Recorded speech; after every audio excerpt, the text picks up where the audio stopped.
How was your day? Maybe someone decided something about you before you ever got the chance to show them who you really are. There's a king in the old Irish stories who heard a single sentence that his own grandson would end him. He never met the child. He built a whole life around fearing him. Let the day settle now. Pull the warmth around you. We're crossing a cold gray sea tonight to a tower of glass, where a fearful king is about to learn that some doors only open inward. Years from now, the heather of a great plain will be silver with morning. A host will wait, and 4 men will set their hands to the chains of that long-shut eye and begin to pull. When that eye fully opens, whole armies fall like grass, so picture it, held shut. For now, the plain quiet, the light not yet loosed. We have a long way to go before then. But go back to the beginning, before the plain. Before the host, there was only a sentence, spoken low in a grove of old oaks. A grandson. That was all the king was told. A grandson would end him. The king had no grandson, no daughter married, no child promised. The prophecy named a person who did not yet exist, and that, somehow, frightened him most. Maybe you know that kind of fear, not of something that happened, of something that hasn't. We can spend whole years guarding a door against a knock that never comes and grows strange in the waiting. This is what we do here. Every week, one old story, one night. Something that happened long ago and somehow still knows something about now. Get comfortable now. Find your warmth, soften your shoulders. If you drift off before the end, the old gods of Ireland won't mind. They've watched over sleeping mortals for a very long time. This is only the beginning of the story. The part most people never reach, the sea crossing, the hidden child, the open eye, that's still ahead, but not tonight. Tonight, just this. If tonight felt like something, subscribe. We'll be here next week. Another story, another night like this one. Now back to ours. It began with a warning the king could not unhear. He summoned every druid in the land and asked the one question no powerful man should ask. How does it end for me? The answer came plainly, the way true things often do. No army would unseat him. No king, no champion, no god. Only a child of his daughter's body. Only that. He had a daughter, Ethniu, pale, quiet, barely more than a girl, and in that moment he stopped seeing her as a daughter at all. He saw only the danger she might one day carry.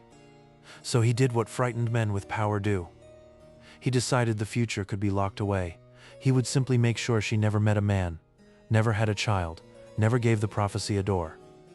They carried her to the top of the glass tower, to a single round room with one slit of sky.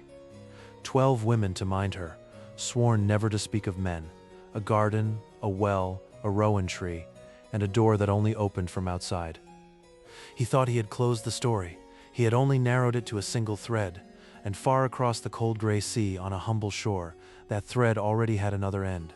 We'll follow it slowly, tomorrow's worth of slowly. So here is the daughter, Ethniu, not a princess in a song. A young woman who has never seen the sea except through a slit of stone, who learns the world by the one strip of sky. Her father left her. The women who mind her are kind enough in their careful way, but they have one rule, sworn at the door, never speak of men. So Ethniu grows up not knowing the half of the world that is missing. And yet, sometimes at night she dreams of a face she has never seen. A young man, fair-haired, standing on a shore. She wakes and cannot name him, and the not naming aches like a word on the tip of the tongue. Now leave the tower a moment and cross to the far green shore. There is a man there named Cian. Ordinary height, ordinary cloak, one of the Tuatha de Danann, the bright old people of Ireland, and he owns something everyone wants. Her name is Glasgaibnen, a gray cow, plain to look at, except that her milk never ends. Pour from her morning and night, and she fills any pail, any year, without fail. In a hungry age, that is not a cow, that is power. Everyone covets her. Kings, smiths, raiders, so Cian never lets her halter out of his hand. Where he walks, she walks. That rope between them is the most important thing he owns, and the easiest to lose. Across the water, Balor wants her most of all. A cow whose milk never ends would feed a Fomorian host forever. He has tried to buy her, to bargain, to threaten. Cian has said no every time. The king does not love hearing no. 2 men then. One who hides a daughter behind glass, one who guards a cow with his life. Neither knows yet that the same thread runs through both their hands. The old stories love a knot like that, drawn tight long before anyone feels it. Cian has two brothers, Goibnu the smith, whose forge never cools, and Samthane, who minds the cattle when work calls Cian inland. 3 brothers, one impossible cow. You can already feel where the carelessness will come. One day Cian must travel to the forge to have a sword made. He cannot bring the cow into the fire and noise, so he hands the halter to his brother Samthane and says the only words that matter: do not let her go, not for anything. Samthane means to keep that promise. He truly does, but Balor has been waiting a long time for exactly this. A moment when the rope is in the wrong hand. And the King of Fear is also, it turns out, a king of patience. Stay with this. It matters before the end. Balor does not come himself. He comes as a small red-haired boy, walking up the strand. A trick of seeming, an old Fomorian gift. The most dangerous thing in the story arrives looking harmless. The boy tells Samthane a story. The smiths at the forge are laughing. He says laughing that your brother's fine new sword is being made with stolen iron, while you stand out here in the cold holding a cow. Pride is an easy lock to pick. Here's the part the myths never make obvious. It isn't the cow that is stolen, it is the promise. Samthane drops the rope into the boy's small hand, just for a moment, just to go and set the smith straight. Just a moment. The moment is all Balor needs. The boy and the cow are gone before Samthane reaches the forge door. Down to the water, into the dark curragh, out onto the gray waves, and the milk that never ends sails north, away from Ireland. When Cian comes back from the forge, sword bright at his hip, he finds his brother on the strand with empty hands and a white face. No need for words. The rope is gone, the cow is gone, and both of them know exactly where. Most men would rage or weep or blame. Cian does something quieter and far more dangerous. He looks across the sea at the glass tower, and he decides he will go and get her back. From Balor, on Balor's own island, alone. But you do not simply row up to Balor's island and knock. The crossing alone kills most who try it. Cian needs more than courage. He needs someone who knows the old roads, the ones that don't lie on any water. He goes to find a druid. And not just any druid. He goes to Birog, old beyond counting, small as a bird, with milky eyes that see better closed than open. She knows the tower. She knows the daughter inside it. And she has been waiting, in her way, for someone to come and ask. Cian tells her about the cow. Birog listens and then tells him something he did not come for. The cow, she says, is not the only thing in that tower worth crossing the sea for. There is a girl up there, and a prophecy, and a thread that wants tying. She does not explain the whole of it. Druids rarely do. She only says, "Come with me, and bring your courage and your quiet. We will not take the cow tonight. We will take something Balor guards far more closely, and we will do it dressed as women." It sounds like madness. It is, a little. But Cian has lost the thing he swore to keep, and a man who has already failed once will risk almost anything to set it right. He says yes, and the thread between two shores pulls tight. Now the prohibition. Every story like this turns on a forbidden thing. Balor's rule is simple and absolute. No man sets foot in the tower. Not a servant, not a smith, not a king. The whole glass prison is built around that one word, no man. But the rule has a blind spot. The way all rigid rules do. Balor forbade men. He never thought to forbid women, for what danger could a woman be to his plan? So Birog means to walk a man through the one door fear left open. She tells the guards a half-truth. A noblewoman carried off by raiders needs shelter in the company of women for a night. The tower is full of women already. One more, hooded against the cold, draws no second look. Fear made everyone here incurious. They climb. Round and round the inside of the glass, upstairs worn smooth past the 12 sworn women, toward the one room at the top. With every step Cian's heart is louder. He came for a cow. He is about to meet a prophecy. At the top, a low door. Birog opens it without knocking, and there, beneath her one slit of sky, is Ethniu, looking up at 2 cloaked strangers, the first new faces she has seen in years. Something in the room goes very still. Ethniu studies the taller stranger's face inside the shawl, and her breath catches, because she knows it. Not from life, from the dream. The fair young man on the shore she could never name. He is standing in her room, and he is real. Maybe you know that feeling, meeting someone and being certain, without sense or reason, that you have met before. The old stories called it fate. We might call it recognition.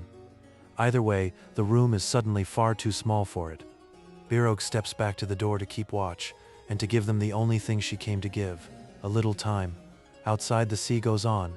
Inside, two people who were never meant to meet begin, very quietly, to talk. He tells her about the sea, and the green shore, and the half of the world the sworn women never named.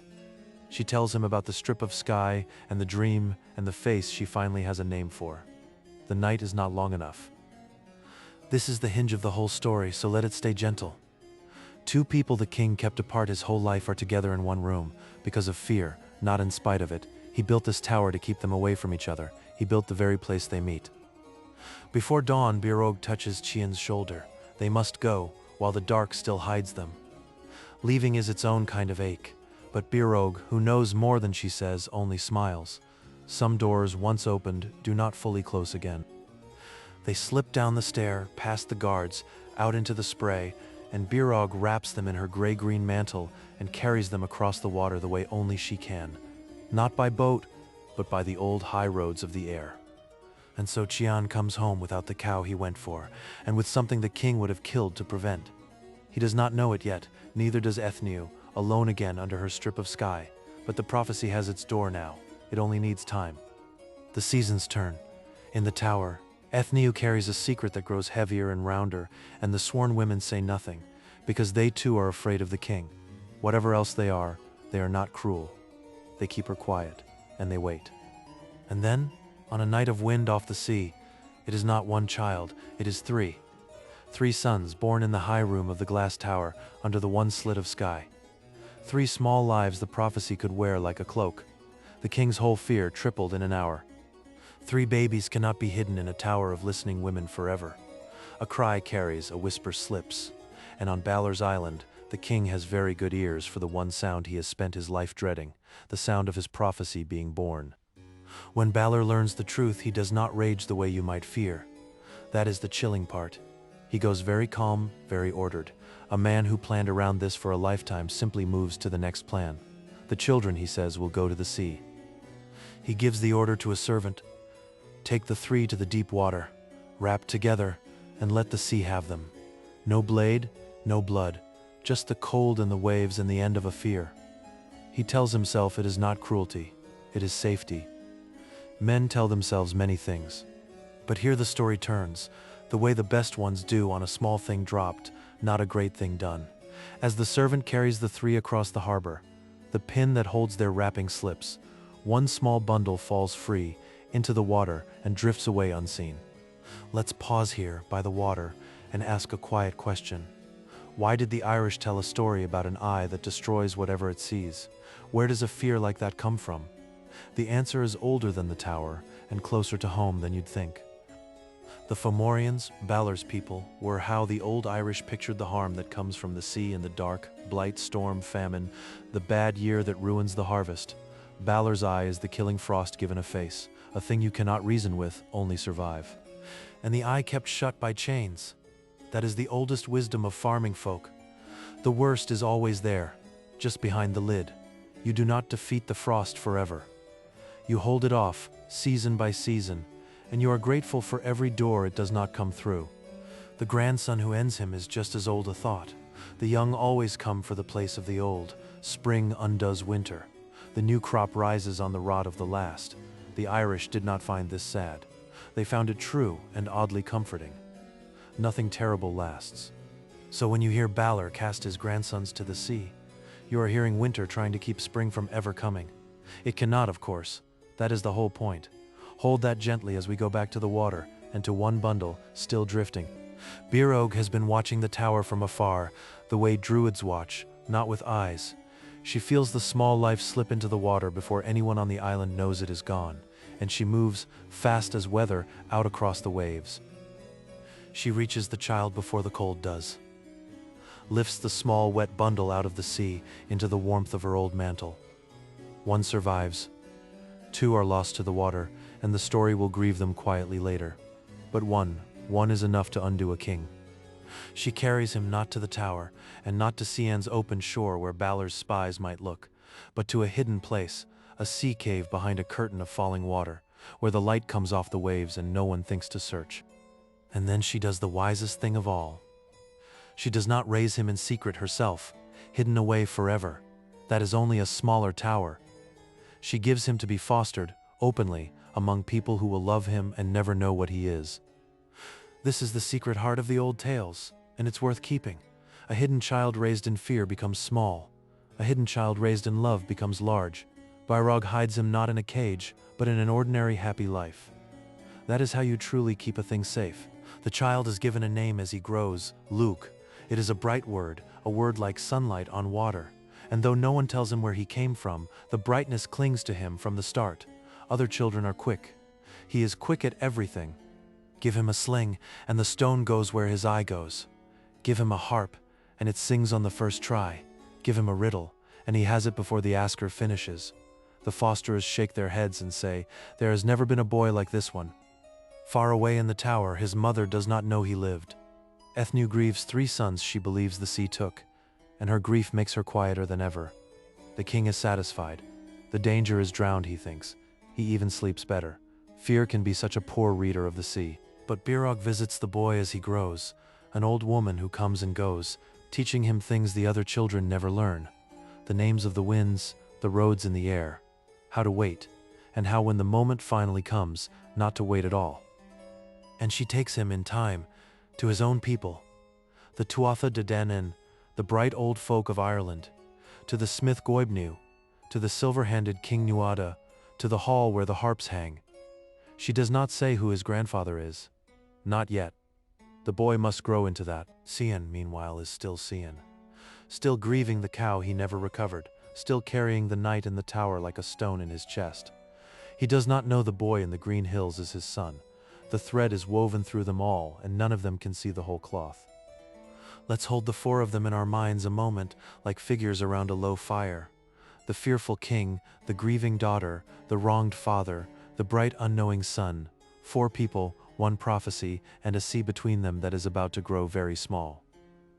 Because here is the truth Balor never grasped. You cannot wall out a future. You can only choose how it finds you. He chose fear. He chose chains and towers and the deep cold water, and every choice somehow carried the boy a little closer to his door. For now, though, the boy only grows. He learns the spear from the warriors, the song from the poets, the lore from the druids, the craft from the smiths. He does not master one thing, he masters all of them. And people begin to notice, quietly, then less so. There is a word the Tuatha De Danann begin to use for him, Simildanak. It means, roughly, the one skilled in all the arts together, not the best at any single thing, the best at everything at once. No one has earned that word before. It worries some of them. Because the Tuatha De Danann are not having a good age, they are under tribute to the Fomorians. Balor's people tax them, bleed them, humble them. The bright old folk of Ireland bow their heads each year and pay, and they have begun to forget they could ever do otherwise. King Nuada feels it most. Once he lost his hand in battle and could not rule, for the old law said a king must be whole. They made him a hand of silver and gave him back his place. But a silver hand cannot quite forget what it replaced. So when a stranger comes to the gate of the hall, a young man with copper gold hair and a glow on his skin, asking to be let in, the doorkeeper does what doorkeepers do. He asks the oldest question of that hall, "What skill do you bring?" No one enters who cannot add to us. Lug answers, "I am a smith." The doorkeeper says, "We have a smith. The great Goibniu, we need no other." Lug answers, "I am a warrior." "We have warriors," says the door.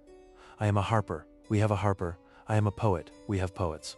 On it goes, skill after skill refused. Then Lug asks the question that opens the door. "Go and ask your king," he says, "whether he has any one man who can do all of these things at once. For if he has, I will leave. And if he has not, then he has need of me." The doorkeeper goes to ask. Nuada has no such man. No one does. One person, all the arts together, it has never been. He says let him in, and let him prove it. And so Lug steps for the first time into the hall of his own people, glowing faintly.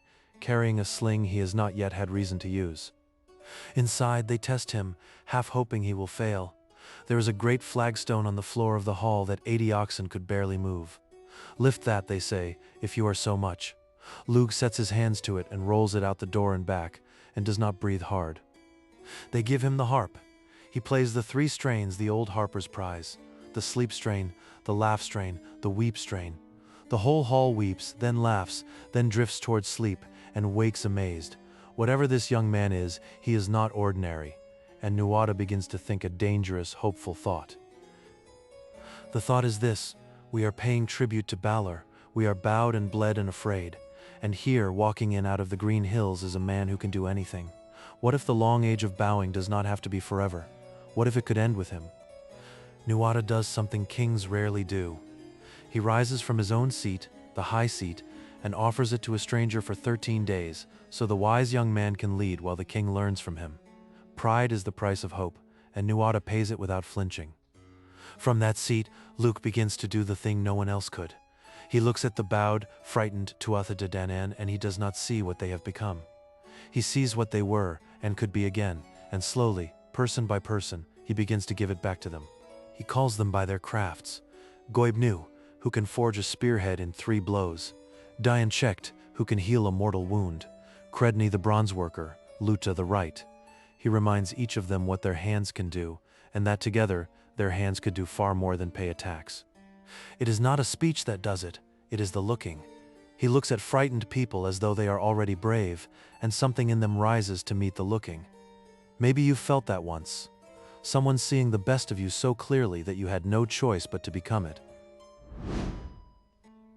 And as the hall warms to him, an old woman stands quiet by the door, leaning on an ash staff, watching the boy she pulled from the sea become the man she always knew he was. Birog says nothing. She does not need to. The thread she has guarded for years is nearly taut. But you cannot lift a bowed people without word reaching the ones who bent them, across the cold sea on the island of glass. A tax collector's report lands at the foot of a great chained chair. Someone in Ireland, it says, is teaching the Tuatha De Danann to stand up straight. A bright young man, the report says, glowing faintly, skilled in every art. Balor does not yet know the name. He does not yet count the years, or think of 3 children and a slipping pin, but something old and cold stirs behind the chained lid. We'll let it stir and sleep on it. Tomorrow the sea grows small. But before the sea grows small, there is a debt to pay on the green shore. Sian is still alive, still grieving the cow, still the boy's father, though he does not know it. And the old roads are about to bring him face to face with men who wish him ill. Sian travels north to rally the Tuatha De Danann for the war he can feel coming. On the road he meets 3 brothers, the sons of Tuiran, men his family has quarreled with for years. Old grudges are slow to die, and these 3 have long memories. Sian sees them and knows he is 1 man against 3. So he does a clever thing. There is a herd of pigs nearby, and he strikes himself with a druid wand and takes the shape of a pig and trots in among the herd to pass unseen, almost unseen. But the eldest brother has sharp eyes. He saw a man, and now there is a man too few and a pig too many. He works out the trick. The brothers cannot strike a pig that might be a man, so they demand that Sian take his own shape again and face them as himself. It does not go gently. The old grudge runs its course, and Sian falls on that road, far from the sea and the sun he never met. It is a quiet, lonely end for a man whose 1 bad day, a dropped rope, a stolen cow, sets so much in motion. The earth itself refuses to hide what was done. When the brothers try to bury him, the ground gives him back, again and again, until the deed cannot stay secret. Some wrongs the land will not swallow. This is one, and word of it travels toward a glowing young man in a hall. When Lug hears that his father is dead and learns at last that Sian was his father, something in the bright young man goes still and cold. He has just been teaching a whole people to stand up straight. Now grief gives him a reason of his own. He does not answer death with death. He is wiser than that. He sets the sons of Tuiran a price, a list of impossible treasures from the far corners of the world, things he will need for the war that is coming. Their punishment becomes the gathering of his weapons. A spear that always finds its mark. A pigskin that heals all wounds. A magical hound, a cooking spit, a chariot, apples that never run out. The brothers set off across the world to win them, and their long, hard quest is a story of its own. But the things they bring back will matter at Mag Twyred. While they wander, Luke turns back to the work that matters most, getting a frightened people ready to fight a thing they have feared for generations. You do not win a war like that with courage alone, you win it with preparation, and so the hammers begin. Goibniu the smith is the heart of it. They say he can make a spearhead with 3 blows of his hammer, perfect every time, and that no weapon he forges ever misses or fails. In a long war that is worth more than an army, the forge never goes cold now. Beside the forge works Diane Checht, the healer, and his children. They prepare a thing more wonderful than any weapon, a healing well, a spring of herbs and song, where a wounded man laid in the water rises whole the next morning, ready to fight again. Think of what that means against the Fomorians. Their weapons break and stay broken. Ours are remade overnight. Their wounded fall and do not return. Ours rise with the dawn. Lu has not found a way to be stronger than Balor. He has found a way to never quite stop. Word of all this crosses the sea, of course. It always does, and on the island of Glass, the reports stop being curiosities and start being threats. The Tuatha De Danann are arming, they are healing, they are, impossibly, no longer afraid. Balor decides it is time to remind them why they should be. He summons his host.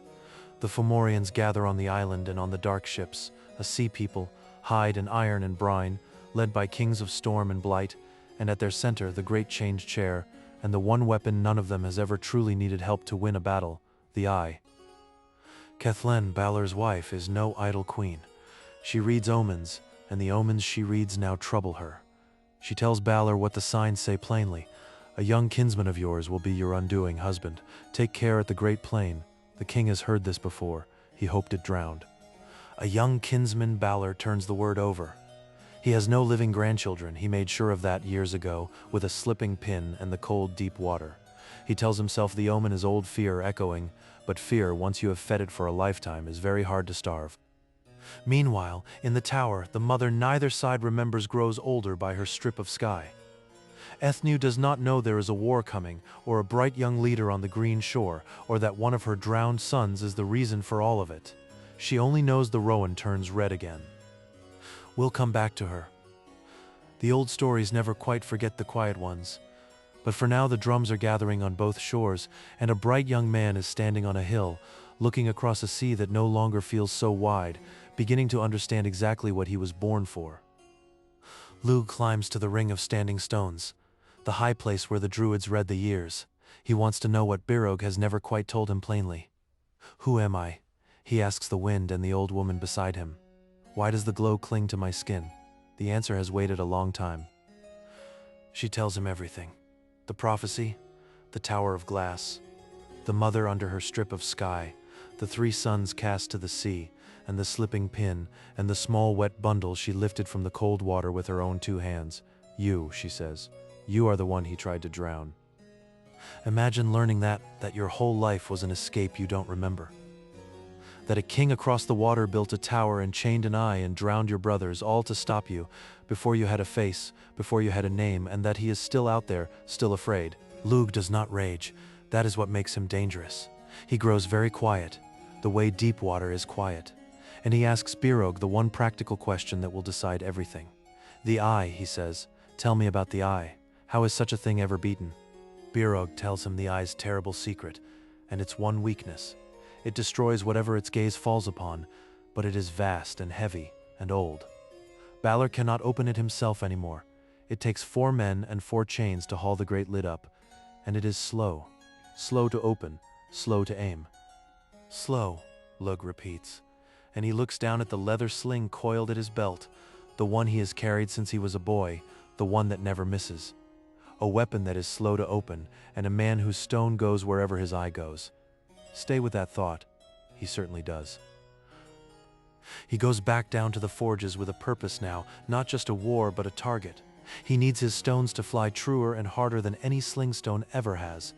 He goes to Goibniu and asks for something the smith has never made, a stone, not a spear. The smith raises an eyebrow and gets to work. The whole green land is leaning into the war now. Smiths forge through the nights. Healers tend the spring. Warriors drill on the plains. Poets make the songs that will carry men forward when their legs want to carry them back. And at the center of it, the glowing young man, holding it all together by looking at it. But not everyone trusts him still. There are old gods in that host who do not love a stranger who walked in from the hills and took the high seat. They wonder where he came from. They wonder what he is.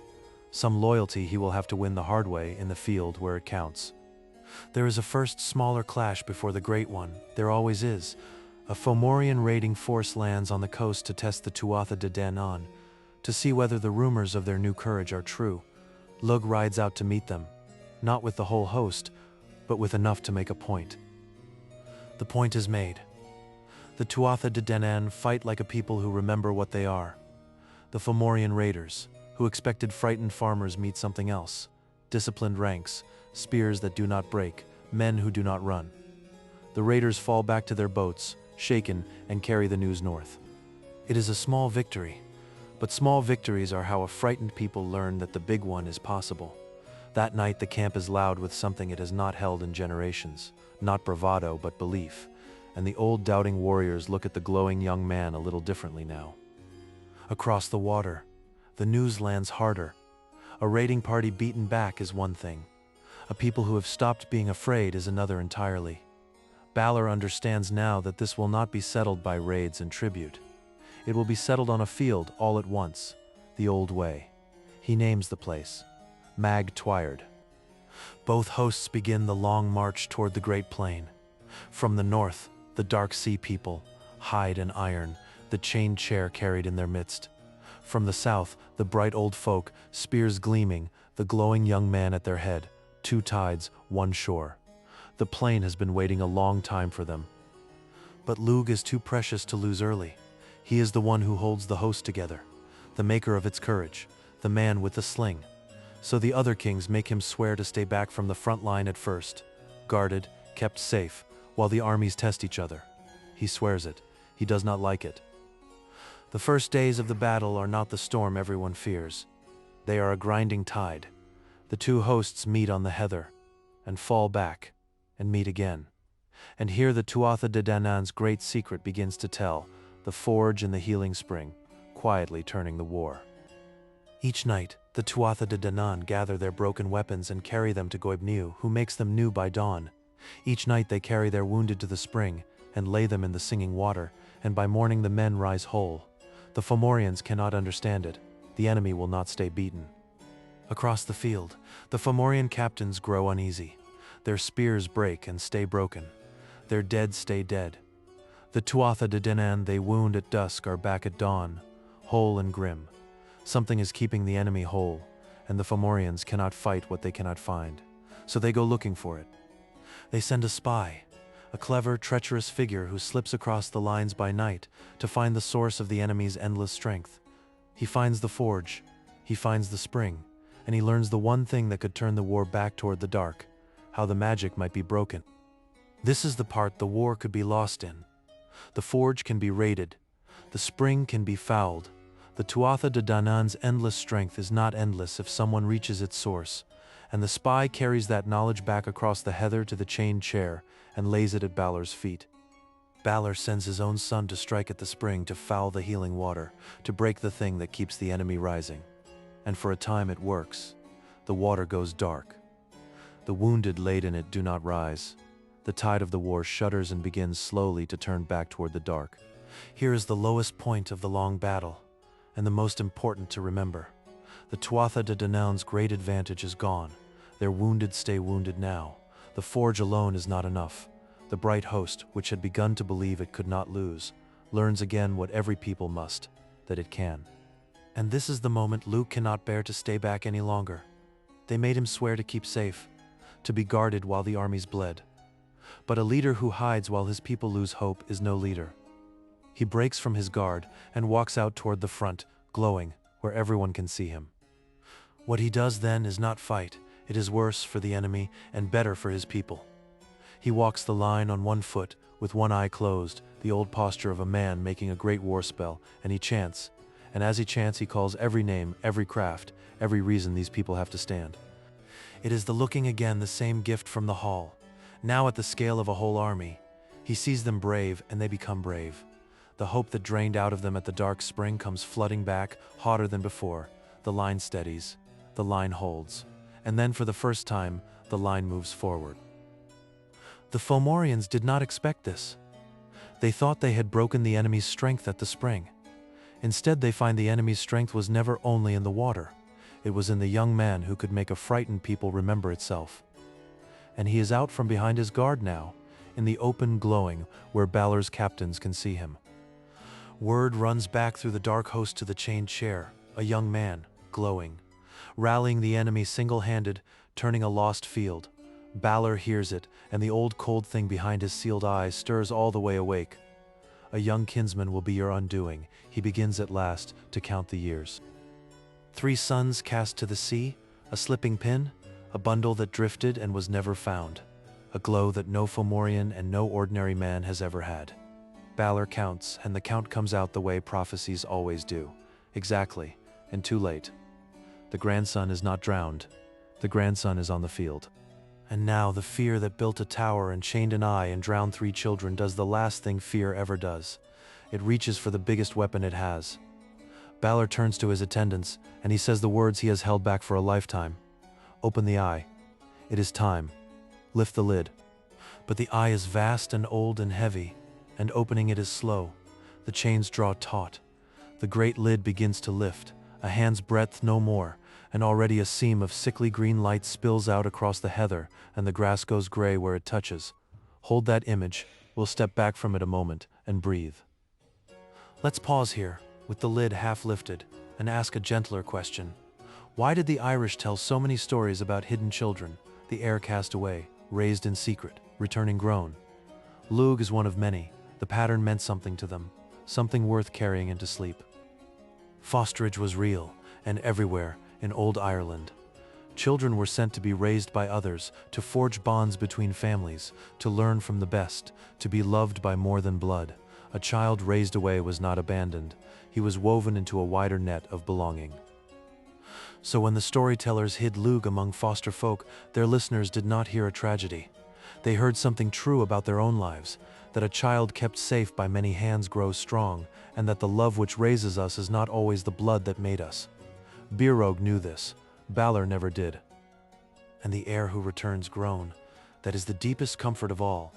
It says the thing taken from a people is not gone forever. It is only away, growing, waiting. The lost child comes back able to do what no one else can.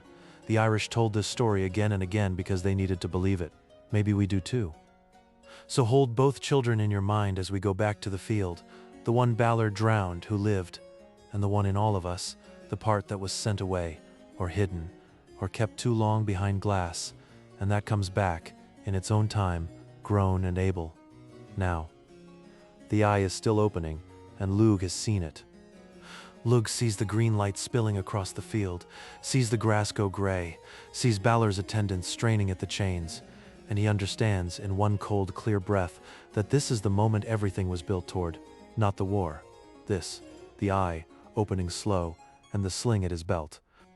But the eye is not fully open yet, and an eye that is not open cannot kill. He has a narrow window, the slow seconds while 4 men haul the great lid up. If the eye opens fully before he is ready, whole ranks of his people die in its first gaze.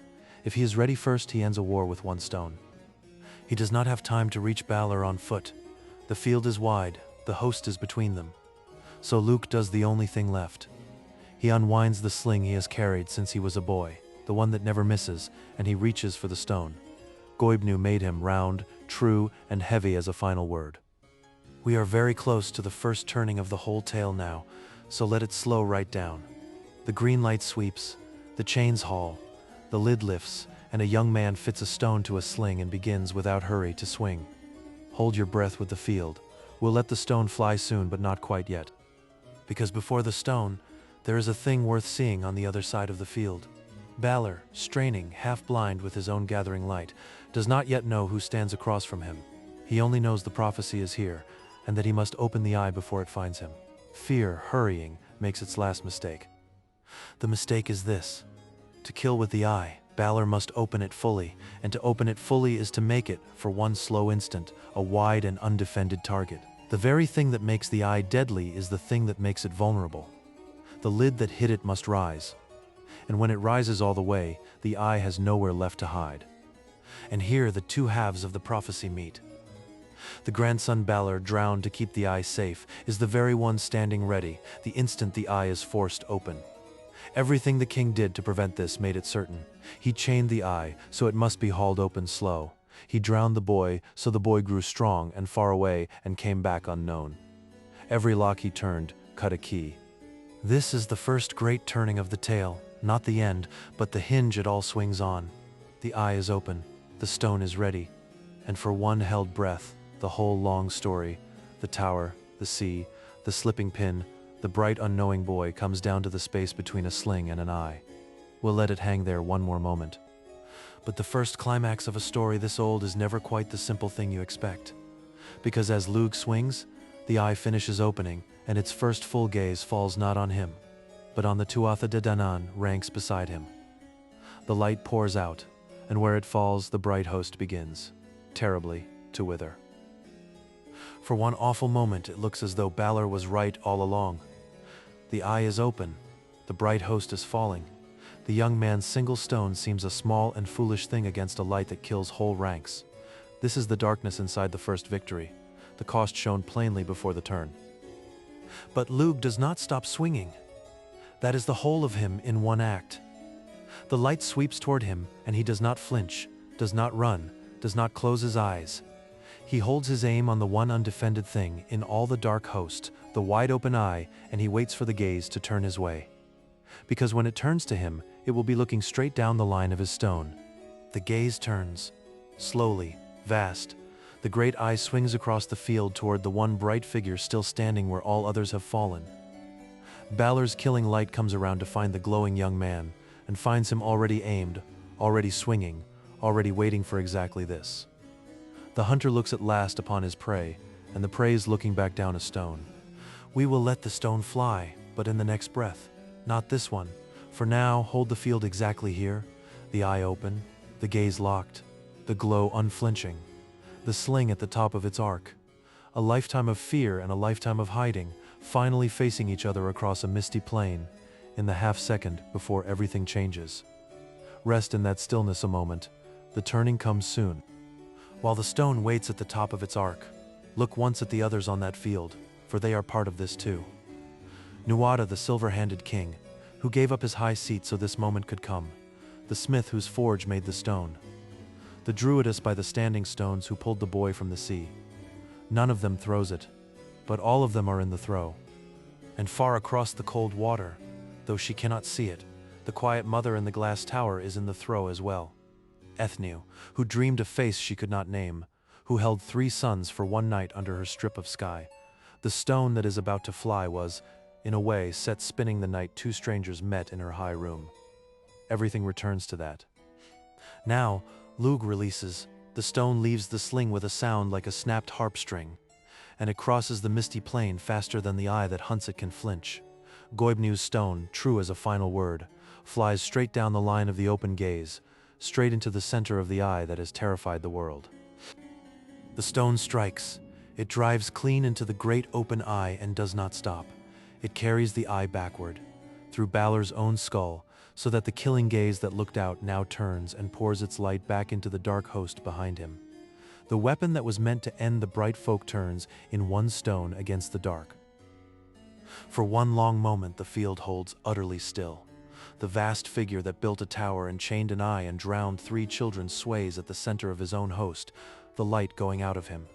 And the young man who was that 3rd child stands across the plain, sling slack at his side, watching the fear that hunted him before he was born come finally, slowly down.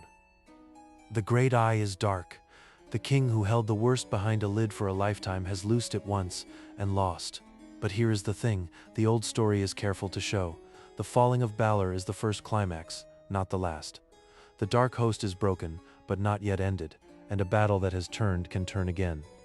The Tuatha De Danann surge forward into the gap the falling king leaves behind them. Their long fear is broken with him. The dark host, leaderless and struck by its own loosed light, gives ground across the heather, back toward the sea that brought it. The field tips, all at once. the way a long-held weight finally tips.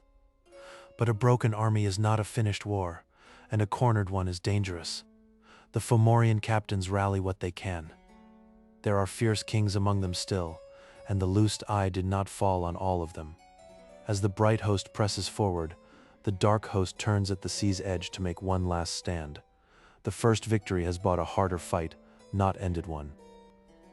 Lugh feels the danger of the moment.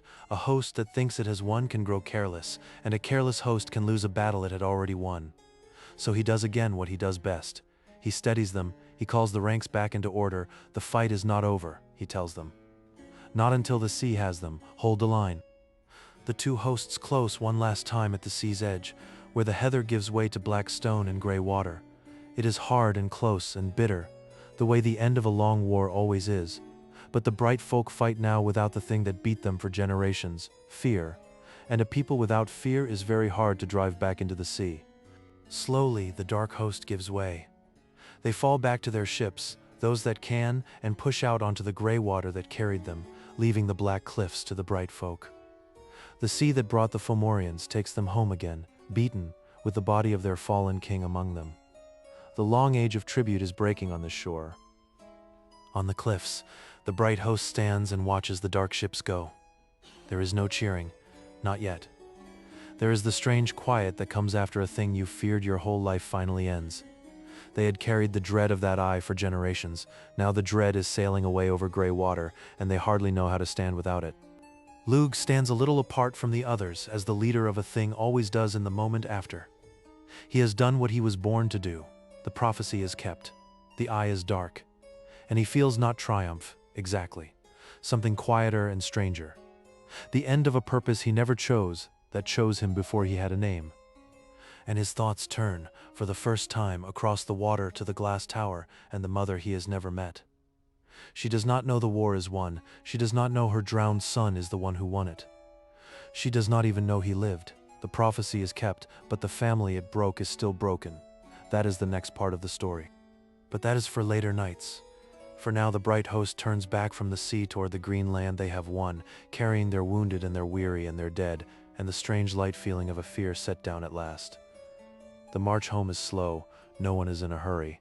The thing they hurried toward for generations is behind them now. As they go, the land itself seems to ease. Where the Fomorian blight had grayed the fields, green begins quietly to come back. It is not magic, or maybe it is the only real magic there is. The worst has passed, and the world remembers how to grow. The grass straightens. The barley greens, winter, this once has lost. That night the host makes camp on a green hillside, and for the first time in a long age the fires are not nervous fires. There is song. There is the kind of tiredness that feels good, and there is a quiet awe around the glowing young man who walked in from the hills and ended the thing they all feared. Lugh sits among them but a little apart, the way he always will now. They look at him with gratitude and a little fear of their own, for a man who can do anything is a wonderful ally and an unsettling presence. He has won them their freedom. He has also become, forever, the one who is not quite like the rest. Maybe you know a little of that feeling, being the one others lean on, the one who can fix the thing no one else can. It is a gift, and it is a kind of loneliness, and the old stories were honest enough to show both. Lugh saved a people. He did not that night quite belong to them. We can hold both of those things, gently, as the fire burns down. Back at the Great Plain, the standing stones keep their long watch over the heather where the eye fell. By morning the gray arcs of withered grass are already softening, green creeping back at their edges. The land does not hold a grudge. It only heals, the way it always has, slowly, without being asked. Magtward will be a quiet field again. And far to the north, on the island of glass, the dark ships come home without their king.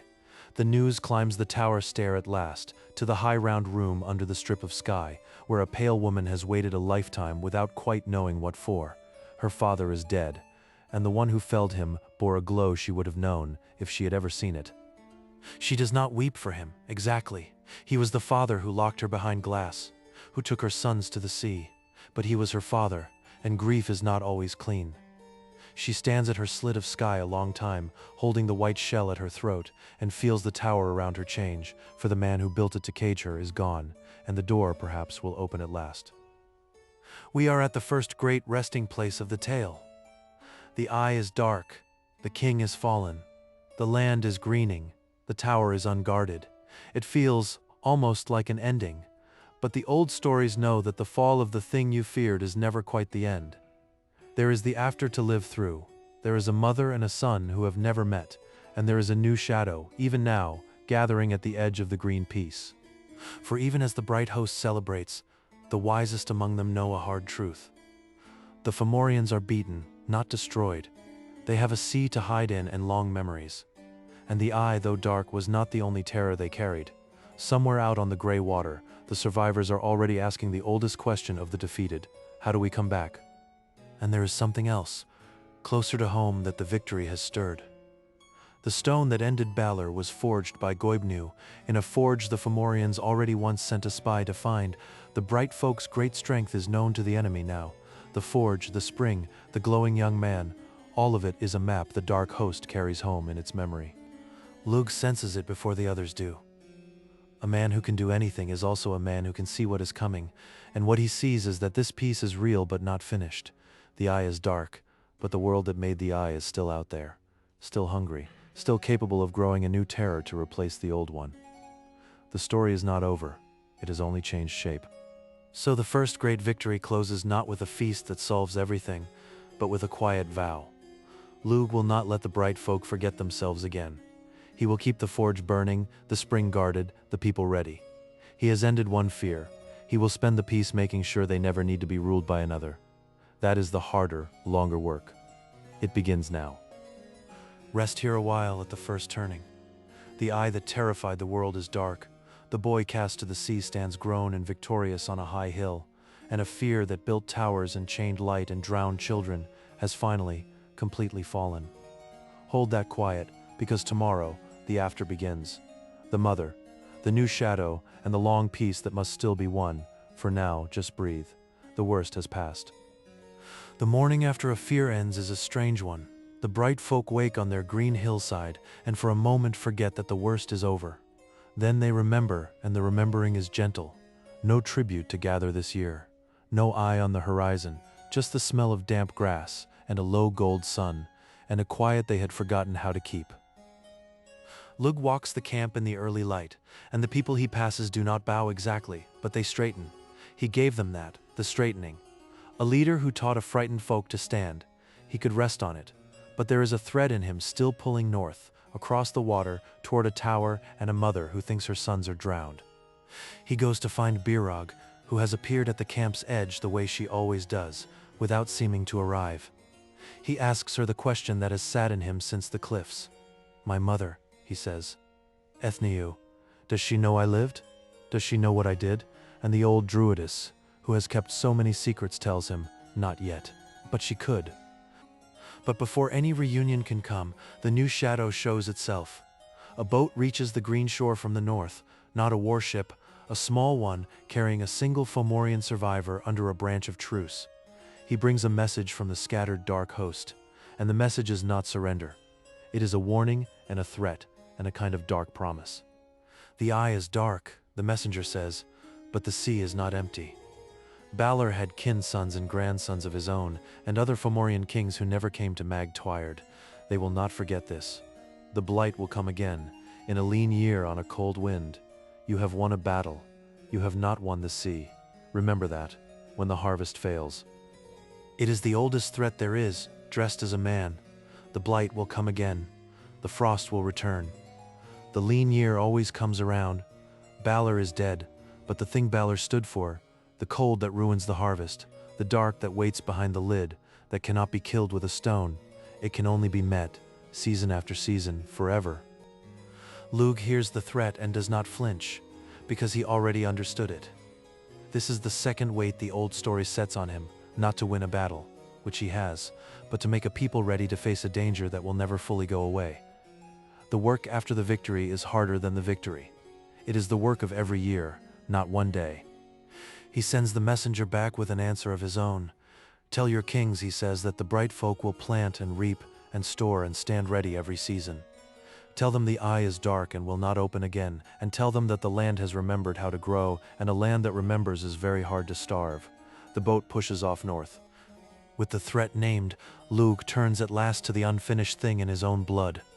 He asks Birog to carry him across the water, not to the tower, not yet, but near it, so that he can see with his own eyes the place where he was born and drowned and saved.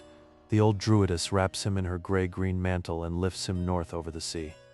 Here is something the myths quietly understand. Returning to the place that hurt you is not the same as being hurt again.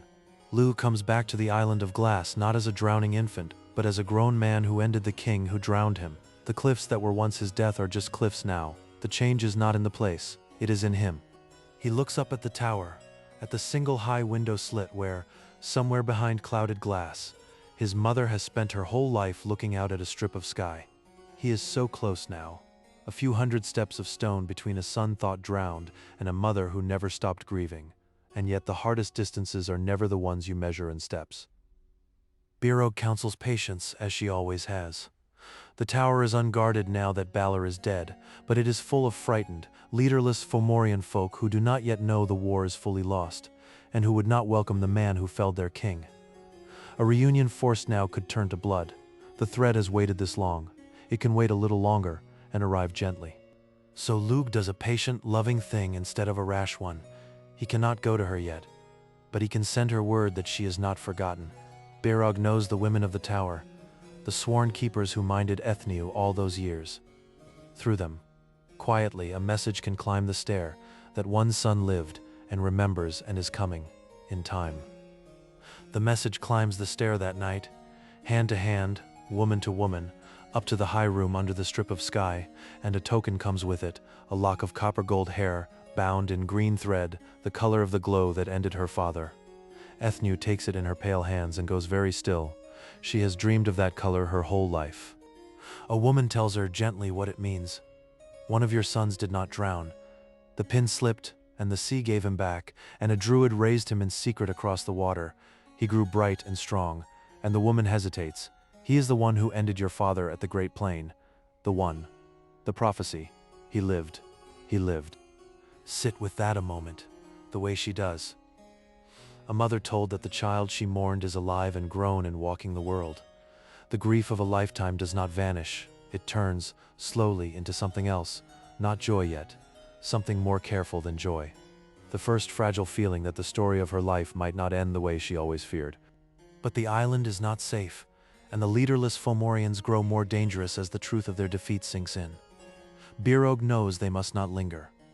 She takes Lugh back across the water before dawn, with a promise made. He will return for his mother, openly, when the island is calm and the danger past. The reunion is coming, it is only not yet. Back on the green shore, the new threat must be answered with more than words.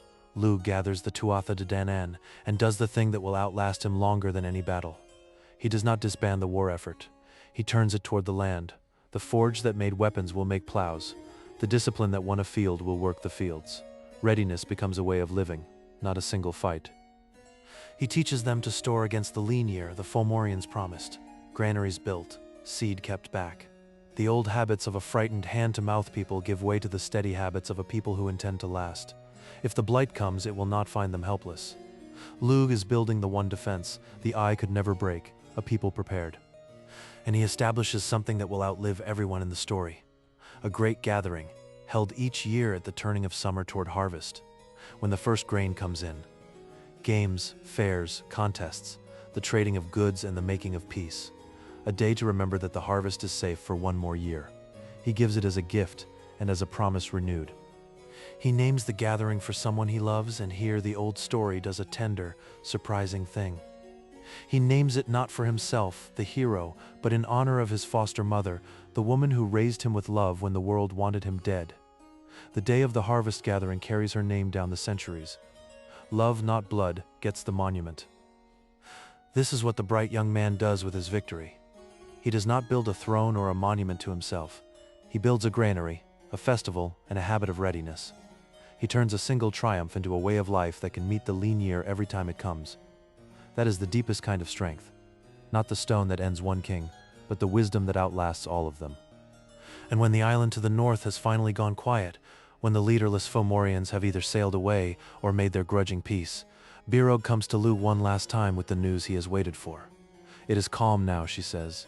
"The danger is past. It is time. You may go to your mother."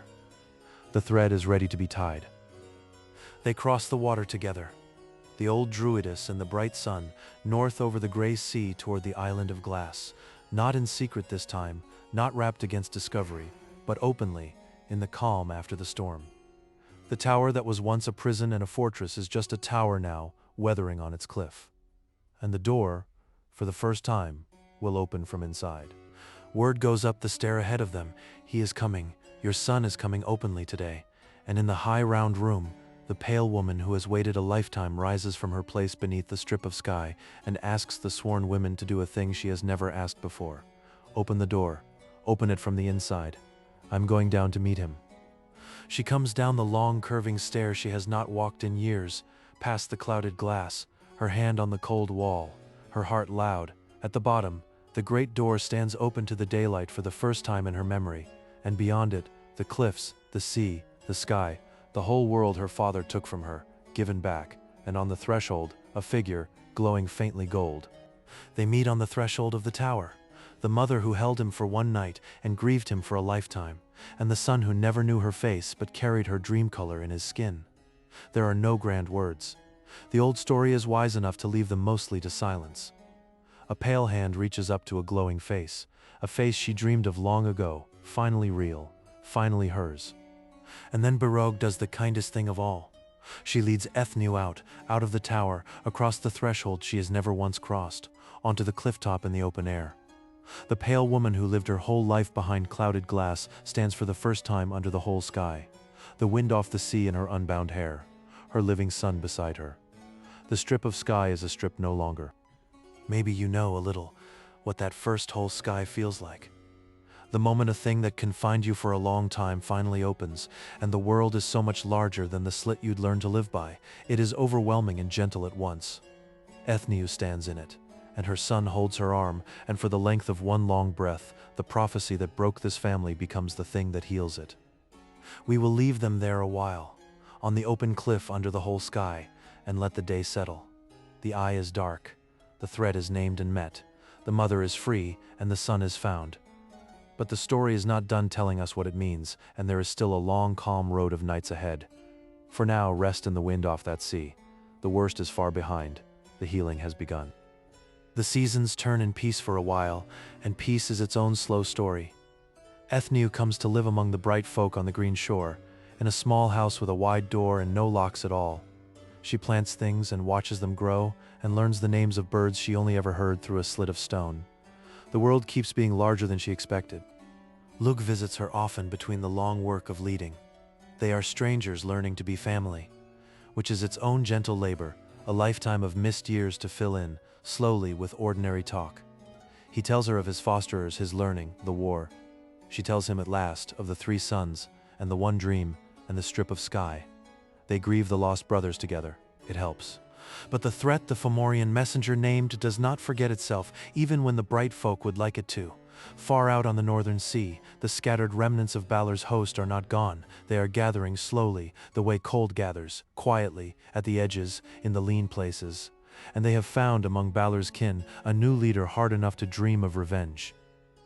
His name does not matter as much as what he carries, the grudge of a beaten people, and the memory of a spy's report. He knows where the bright folk's strength lies, the forge, the healing spring, the granaries Lugh built. He cannot match the glowing leader in open battle, so he plans something colder. He will come not in summer, with banners, but in winter, with the blight. And the blight comes. It is the lean year the messenger promised, the one Lugh has spent the peace preparing for. A cold wind out of the north early in the autumn, frost where there should be none, the barley blackening in the ear before it can ripen. The thing Balor's eye stood for, returning not as a beam of light, but as a season, slow, wide, and merciless. A frightened people would panic now. The old bright folk, the ones from before Lugh, would have wept and bowed and begged the Fomorians for mercy in exchange for next year's seed. But these are not those people anymore. They look at the failing fields, and then they look at the full granaries Lug made them build, and they remember, we prepared for this. Lug moves through the land steadying it, the way he steadied the battle line at Mag Twyard. Open the granaries, he says. Share the seed. No one starves while there is grain in the store. The blight can take the field. It cannot take a people who planned for the field to fail. The cold wind blows, and the bright folk, for the first time in their history, do not bow to it. The Fomorian leader, watching from the north, expected the blight to break them. It was meant to be the soft beginning of his revenge, starve them, weaken them, then come with ships to a people too hungry to fight. But the bright folk do not starve. They share their stores and stand straight through the lean year, and his plan, the cold patient plan, begins to fail before he has even sailed. So he is forced to do the thing he hoped to avoid, come openly with ships and spears against a people who are tired and lean but unbroken. He gathers the last great Fomorian host, everything the sea people have left, and turns it south toward Ireland for one final reckoning. If the blight will not beat the bright folk, the blade must. It is his last throw, and he knows it. The bright folk see the sails come over the horizon, and there is a moment when the old fear stirs, the Fomorians again, the dark ships again. But Lug stands among them, glowing, and the fear does not catch the way it used to. They have a leader now. They have full stores and forged spears and the memory of a king already fallen. Let them come, the bright folk say. We are not who we were. Lug gathers his people for the Second Great War, and it is a different gathering from the first. The first time, he had to teach a frightened folk to stand. This time, they come already standing. The forge is hot. The spears are ready. The healing spring, cleansed and guarded since the spy fouled it, sings again. They march to meet the last Fomorian host, not as victims, but as a free people defending what is theirs. The two hosts meet again on a wide plain near the sea, and the second battle begins. It is hard, the way all such things are.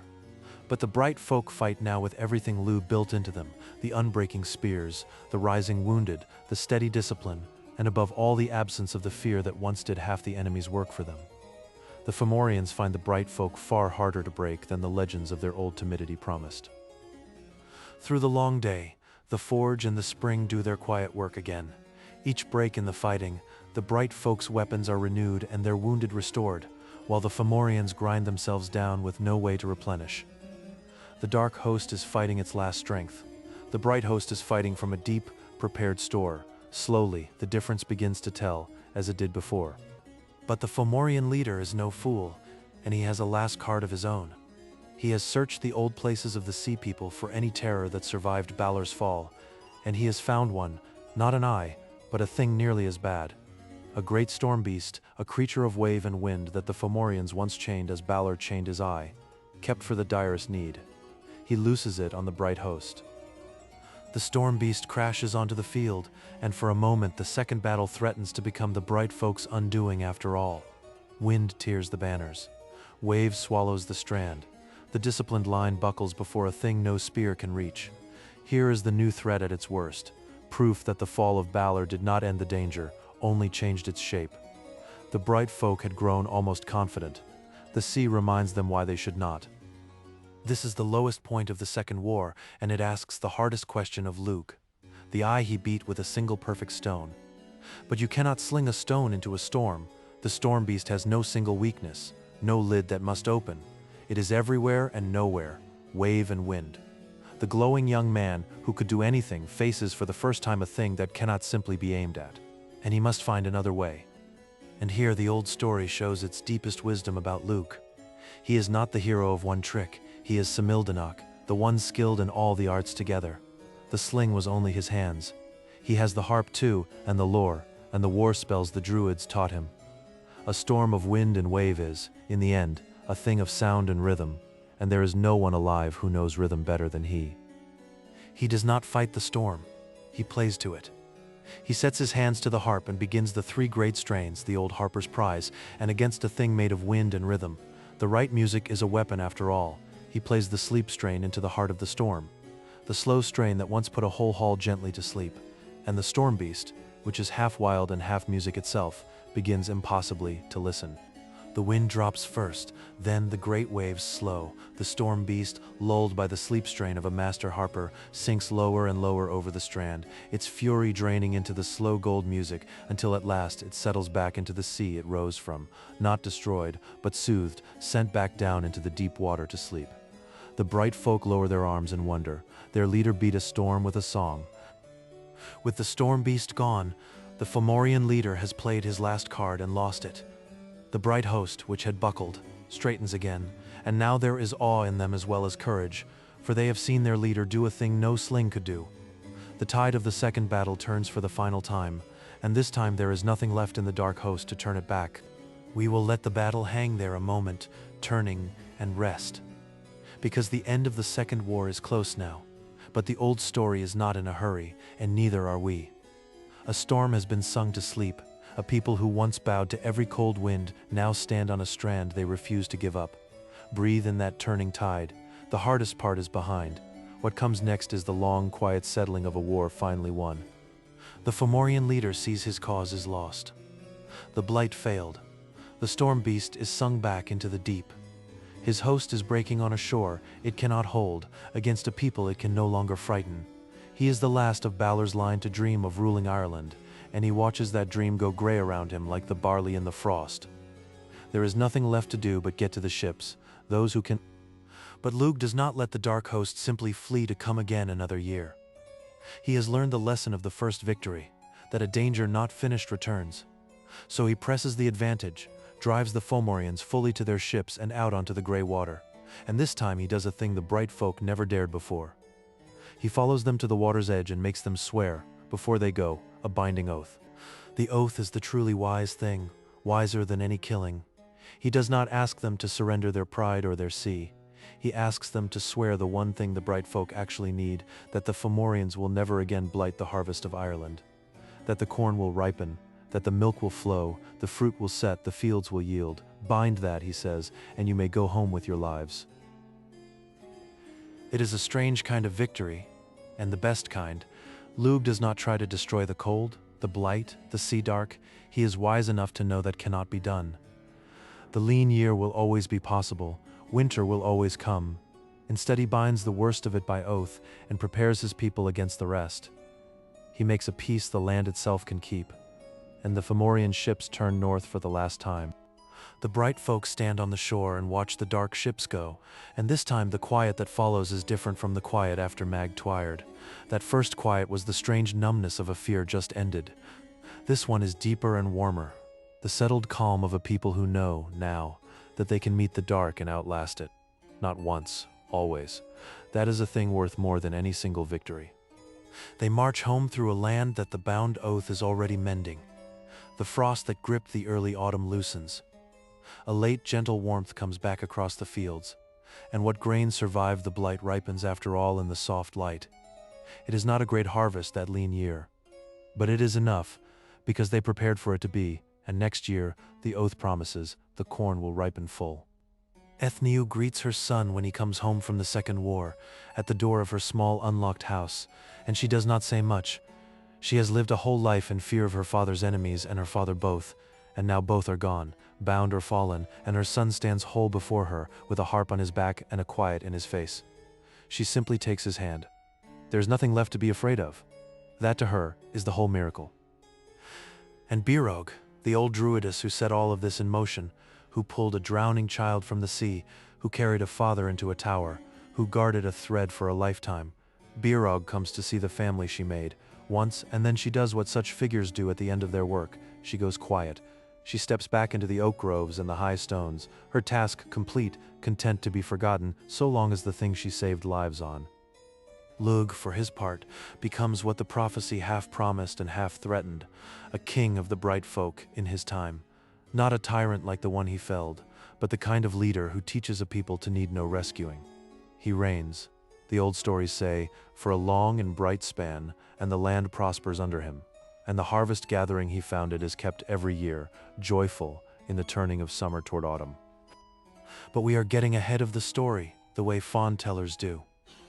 There is still the long settling to live through, and the slow turning of grief into peace, and the quiet years that hold as much meaning as the loud ones. Let us not rush to the ending. Let us sit a while longer in the calm that the second victory brought, and let the firelight do its work. The dark is bound. There is time now. So much time. In those calm years, Ethne finally lives the life her father stole the first half of. She walks the shore she only ever saw through a slit. She learns to swim in the cold sea that once meant only her son's drowning, and makes her peace with the water that way by entering it on her own terms. The thing that was used to imprison and to kill becomes, slowly, just the sea again. Just water. Just hers. And she plants a rowan tree by her unlocked door. The same tree that grew in the garden of her prison, the one bit of green she had in all those years. But this one she chose, and planted, and tends in the open air. It is the same kind of tree. It means the opposite thing now. The old story understood that the difference between a prison and a home is not always the walls. Sometimes it is only who holds the key. Maybe there is a key like that in your own life. A thing that was once a cage and could become a home. A fear that could become a tree you plant on purpose. The old stories did not separate the magical from the ordinary the way we do. To them, a woman planting a rowan by her own door was as much a triumph over darkness as a stone through a giant's eye. Both are a person choosing at last to live free. The years go gently for a while. The harvest gathering grows each summer, drawing the bright folk from across the land to trade and contend and remember. The forge cools to peaceful work. The healing spring is kept clean and guarded, used now for childbirth and sickness rather than war wounds. The whole apparatus of a desperate war becomes in peace, the quiet machinery of a flourishing people. That is what Luke built. That is what lasts. And the eye, the great destroying eye that began all of this, that chained the world in fear for generations. It is gone, truly gone, dark forever beneath the heather of Mag Twyard where it fell. No one ever finds it. No one ever wields it again. The terror that needed 4 men and 4 chains simply to open passes out of the world entirely. And the world, it turns out, grows on perfectly well without it. The worst things often weigh less than we feared, once they are finally set down. There is one more thing the story likes to tell before it turns toward its meaning. The 3 brothers, the sons of Twyran, who killed Lug's father long ago and were sent across the world to win impossible treasures as their price. They did win them, everyone, through a long and bitter quest, and they brought them home. And many of those treasures were the very things that helped win the wars. Even the old wrong, in the end, was woven into the saving of the land. That is the strange grace the old tales keep returning to. Nothing is wholly wasted. The dropped rope that lost the cow began the journey that made Lug. The murder of his father armed the war that freed his people. The fear that built the tower built the room where his parents met. Again and again, the wrong thing and the saving thing turn out to be the same thread, seen from different ends. The Irish found that not cruel, but consoling. We are coming slowly to the part of the night where the story begins to turn from happening into meaning. But before it does, let us pause once more and ask a quiet question, not about what occurred, but about how a story like this came to us at all, across so many centuries, to be told softly in the dark. That too is part of the wonder. Stay with me a moment longer, here in the warm. Here's something worth knowing as you drift. No one wrote this story down for a very long time. For centuries it lived only in the mouths of people, told at firesides on winter nights, passed from old voice to young ear, in a land where remembering was a craft as real as smithing or healing. The keepers of these tales were the Philid, the trained poets of Ireland who held hundreds of stories in memory and could recite them flawlessly. To be such a keeper took a lifetime of learning. They were honored almost as kings, for they held the people's past in their heads, and a people that loses its past loses itself. When writing came at last to Ireland, with the monks and their quills, some of those keepers, or the monks themselves, set the old tales down on calfskin pages, so they would not be lost. That is how we have them. Stories older than the ink that holds them, caught at the edge of forgetting and kept, just in time, for nights like this one. So when you hear Balor's tale tonight, you are doing the oldest thing, receiving a story from the dark, the way countless people did before you, on countless winter nights, in a green land across the water. Nothing about the telling has really changed, only the voice and the room and the kind of fire. The story itself comes to you almost exactly as it came to them. And that is its own kind of comfort, isn't it? That you are not the first to lie in the dark and let an old story carry you down toward sleep. People have done this for as long as there have been stories and dark to tell them in. You are part of something very long and very gentle. Hold that as we turn back, one last time, to the meaning of the tale. The hard part is over. What remains is soft. Let us return then to our people, in the long calm years after the Second War. Lugh reigns, and Ethne lives free, and the land prospers under the bound oath. And the story, having given us its battles and its rescue, begins to do the quieter thing the best old tales always do at the end. It begins to mean more than it says. Think back to where it started. A king heard a single sentence about the future, and let it become the whole of his life.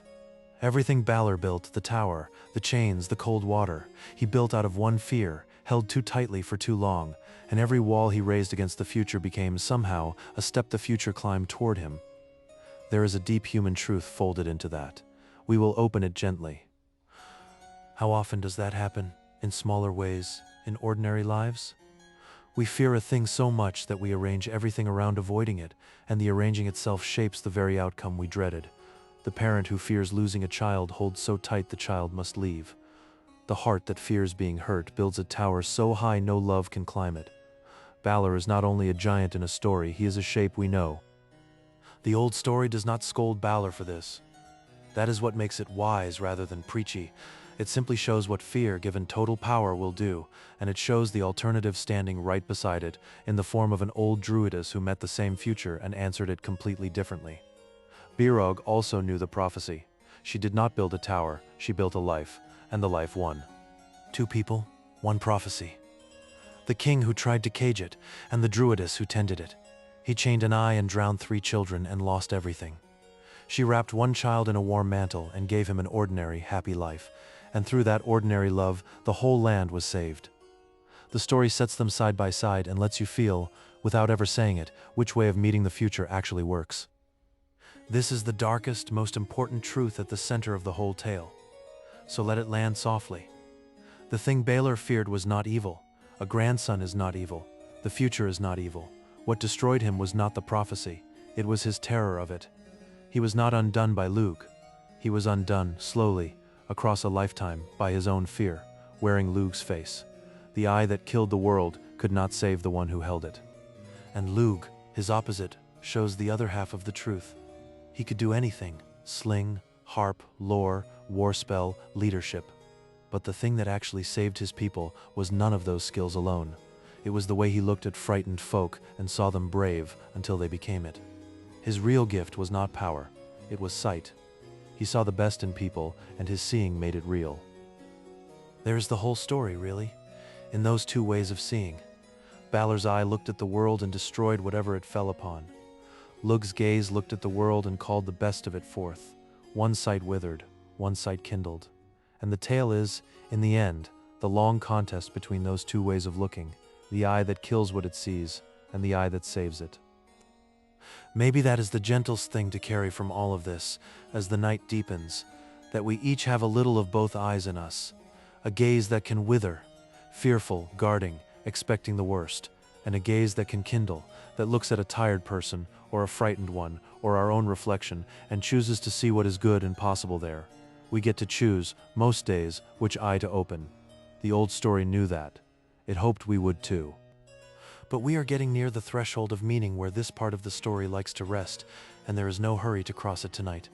The battles are won, the fear is set down, the land is green and the harvest is bound to ripen.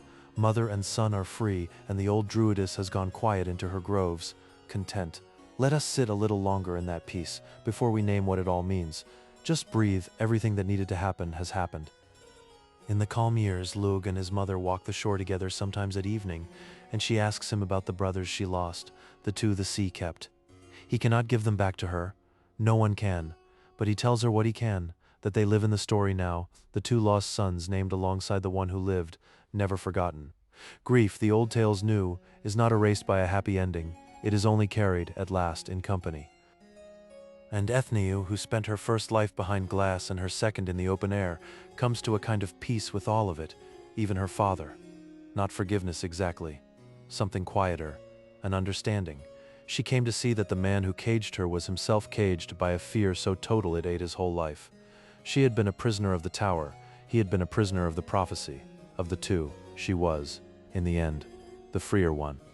There is a deep mercy in that, and the old story offers it without insisting. You do not have to forgive the towers built around you, but you may in time come to see the fear that built them, and seeing it be a little freer of it yourself. Ethniu walks back from the cliff to her unlocked cottage and her chosen rowan tree, and she is not carrying her father anymore. She set him down on the cliff. The night air is lighter without him. The harvest gathering comes round again that summer, the festival Luke founded, and it is the gladdest one yet. The bound oath has held. The corn ripened full in gold this year. No blight, no frost. The granaries are heavy. The whole land comes to the green plain to trade and race and sing and remember, and at the center of it the glowing king who built all this stands quiet, watching his people be happy. It was always the only thing he wanted. Ethniu comes to the festival too, free among the crowds. The pale woman who once knew the world only through a slit of stone, now moving easily through a whole bright plain of her people. Someone who does not know her story sees only a quiet older woman enjoying a fair. They cannot see the tower she came from or the sky she finally won, but she can feel it. Every moment, every ordinary, unguarded moment is a small wonder to her still. And maybe that is the quiet lesson she carries that the loud heroes never quite learn, that freedom, once you have truly lost it and won it back, is never ordinary again. The open door, the chosen tree, the walk on the shore, the fair on a summer day. To someone who spent a lifetime behind glass, these are not small things. They are everything. The old story lets her teach us that, gently, without a single grand word. As the festival winds down into evening, the bright folk light their fires across the green plain, and the old harpers play, and someone begins to tell the story of how it all came to be. The tower, the cow, the slipping pin, the stone through the eye, the very story we have been telling tonight. They tell it to remember. They tell it because a people that knows how it was saved is harder to frighten ever again. Luke listens to his own story being told by the fire, and something moves in him to hear it from the outside.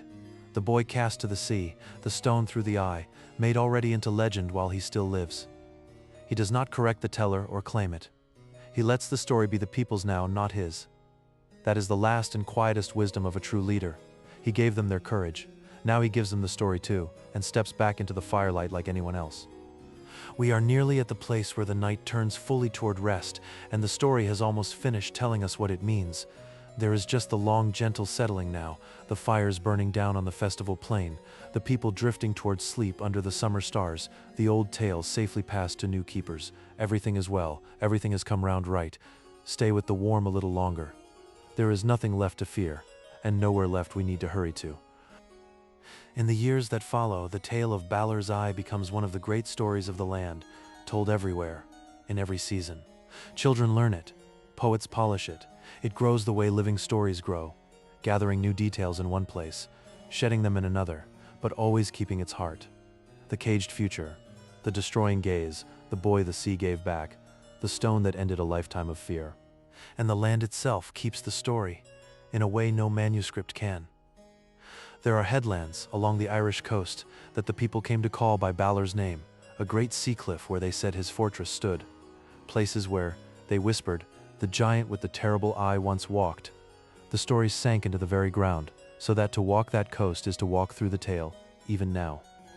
This is how the old peoples made their stories last, not only in memory and ink, but in the land. A cliff became Balor's, a plain became the field where the eye fell, a spring became the healing well. Walk the country, and the myth walks with you. The Irish did not keep their tales in books on shelves. They kept them under their feet, in the names of the very hills, and so the story could never quite be lost. And the festival, Lug's harvest gathering, named for the foster mother he loved, that lasted longest of all. For century after century, when summer turned toward harvest, the people of Ireland gathered to mark it, just as Lug first decreed. Long after anyone remembered exactly why, they kept the day. The shape of the celebration outlived the memory of its founding. Love, set into a festival, can outlast the very names of the loved. So Balor's tale did not end when Balor fell, and it did not end when the last teller of the old way died. It went into the hills and the harvest and the hearts of a people, and it waited there patient as the druidess who saved the child, for the next voice to pick it up. Tonight, in a way, that voice is mine, and the next ear is yours. The story is still going. You are inside it now. But every long tale must come at last to its true ending, and ours is near.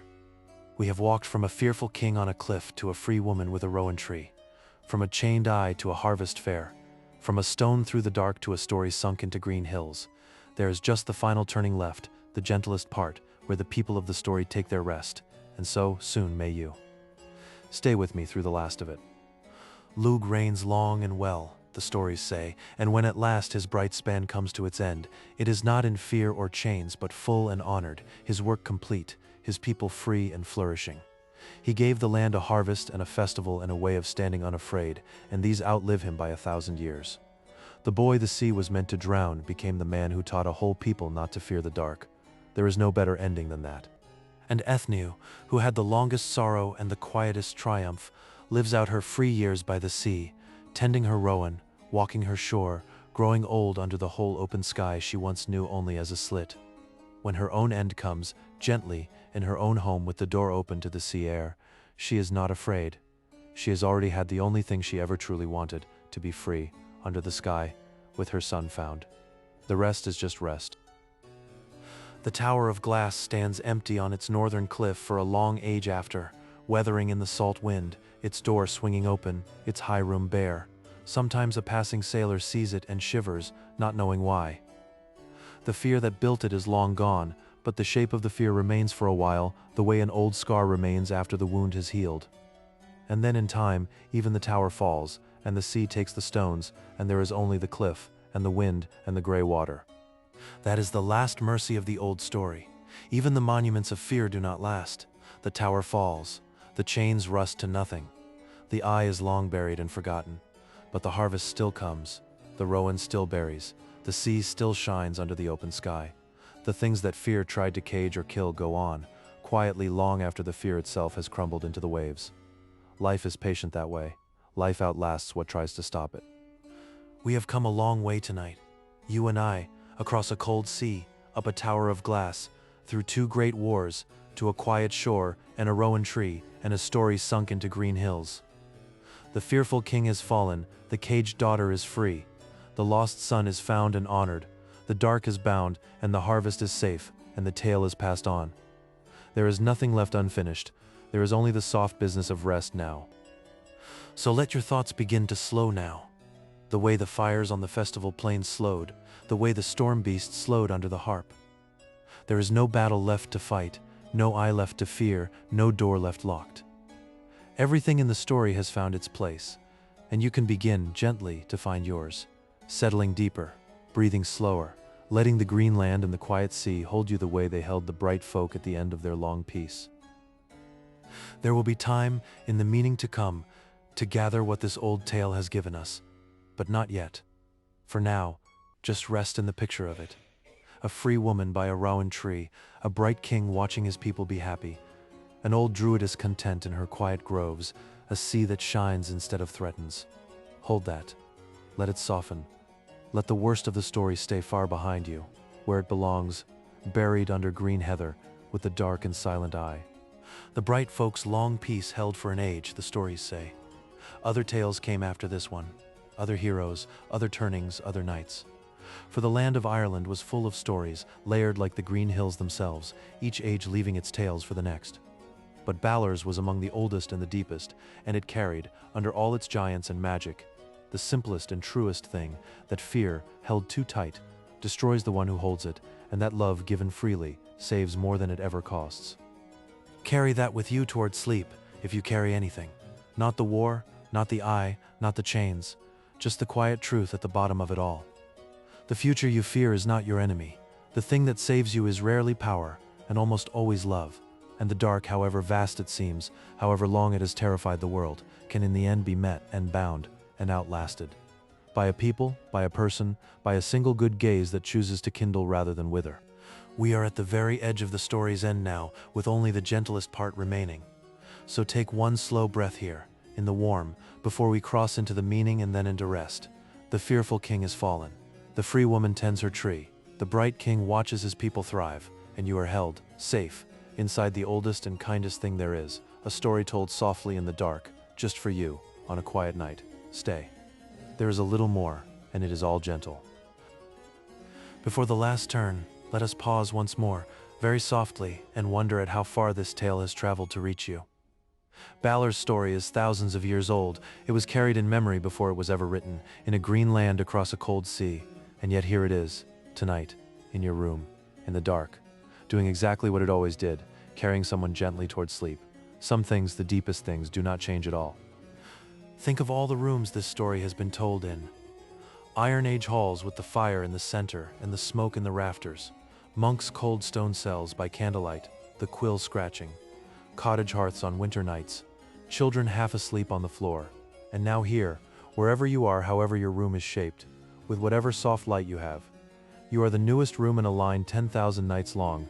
There is company in that. Quiet, invisible, gentle company. And every one of those listeners across all those nights was just like you, tired perhaps, or troubled, or simply ready to set the day down. They lay in the dark and let the old voice carry the weight for a while.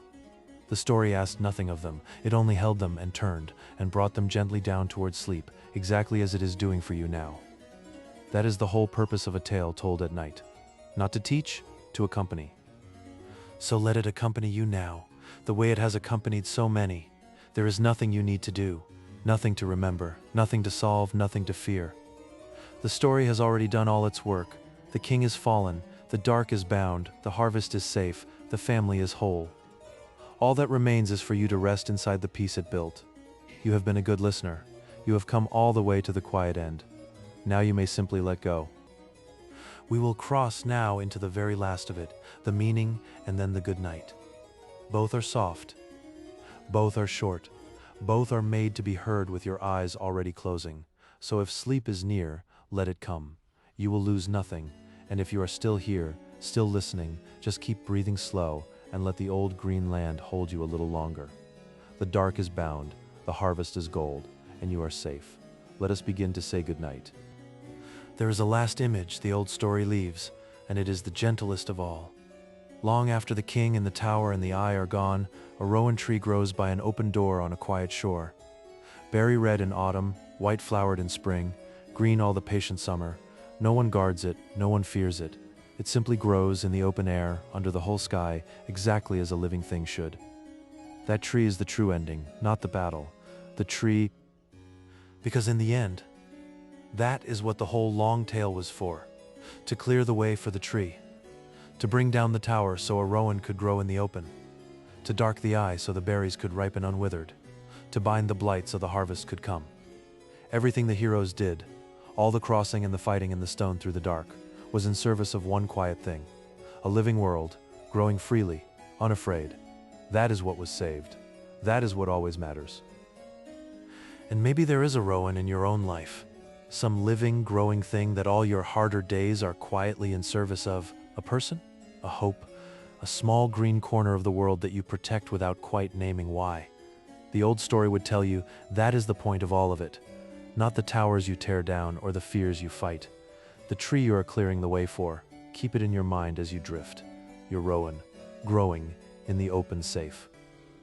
The night is deep now, and the story has nearly finished its long, gentle turning. We have only a little farther to go together, and every step of it is soft. So let your breathing settle into the slow rhythm of the sea on the shore, in and out, and in again, the same patient sea that brought a child back when it was meant to drown him.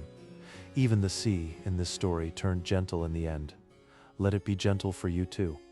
We will let the meaning rest where it lies, gathered and quiet, and turn toward the very last of the night. There is just the good night to come. Soft words, soft pictures, and then the dark, and then sleep. You have come the whole long way, from the fearful cliff to the free rowan tree. That is a good journey to have made before sleep. Let it settle into you now, all of it, and let the green land keep you while you rest. Soon the words will grow fewer, and the pauses longer, and the pictures softer, until there is only the quiet and the dark and your own slow breath. That is as it should be. The story is meant to let you go, gently, the way the druidess let go of the child once she knew he was safe. You are safe. The tale is told. There is nothing left to keep you here but the warmth, and even that will loosen, soon, into sleep. Rest now in the knowledge that the worst of every story like this one always passes. The eye closes, the chains fall, the fear that built the tower crumbles into the waves. and what remains always is the green and growing world, patient and kind, going on under the open sky. That is true in the tale. The old tellers believed it was true in life as well. Tonight, lying here in the safe dark, you can let yourself believe it too. We are very nearly there at the soft edge where the story ends and the sleep begins. I will stay with you through the last of it, the way the firelight stays even as it dims. There is no sharp ending coming, no last loud note, only a gradual gentling, a slow fading of the light until the tale and the night become the same soft dark and you are carried, at last, all the way down, just a little farther. All of it gentle, all of it safe. Let the last of the day's weight go now, the way the bright folk let go of their long fear when the dark ships sailed away for good. You do not need to carry it into sleep. Set it down on the green shore with everything else the story laid to rest. The tower is fallen. The eye is dark. The harvest is gold. And you are held, completely in the safe and gentle dark, with an old, kind story all around you, like a warm gray-green mantle. The story is almost fully told. Just a few soft words remain on the other side of this quiet, in the gentle close of the night. So let yourself drift toward them slowly, with no effort at all. The green land is dark and peaceful. The sea is calm. The rowan grows by the open door, safe under the whole sky. And the old kind voice that has carried you all this way is here still, and will see you gently to the very end. Here at the last turning of the long tale, everything is finally still. No eye watches from the north. No fear builds in the dark. No door is locked against the future. There is only the green land at rest, and the calm sea, and the rowan, and the slow, safe breath of a world that met its darkness and outlasted it. Hold this stillness gently. We have arrived, together, at the quiet heart of the ending. From here there is only rest. And so we come to the truest ending, not the stone, not the storm, but the stillness after. The great eye that terrified the world is closed forever beneath the green heather. The fear that opened it is gone. The grandson the king tried to drown stands honored in the light, and the daughter he caged sleeps free under the open sky. Every chained thing in the story is unchained now. Every closed door open, every withered place, green again. This is the final climax of the whole long tale, and it is the softest one of all.